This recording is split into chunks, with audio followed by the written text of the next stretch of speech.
One fact that we're all aware is that artificial intelligence is transforming our learning, but in both positive and challenging ways. AI can be a superpower for learners. It provides personalized learning experiences, instant feedback, and resources tailored to our needs. And also, it allows us to explore topics deeply, practice skills efficiently, and tackle complex problems with better insight. However, there's a downside to it.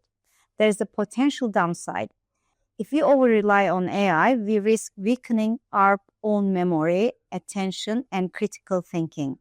We might skim information instead of processing it deeply or accept answers without questioning them. And AI becomes our filter of perception instead of our cognitive filtering. And the balance is simple. Leverage AI, but stay actively engaged in the learning process. So think about what AI provides you. Filter it with your own cognitive processing. Use it to enhance, not replace your thinking. So share with me, how do you use AI in your learning? Do you use it as a tool, as a guide, or a shortcut? Let me know.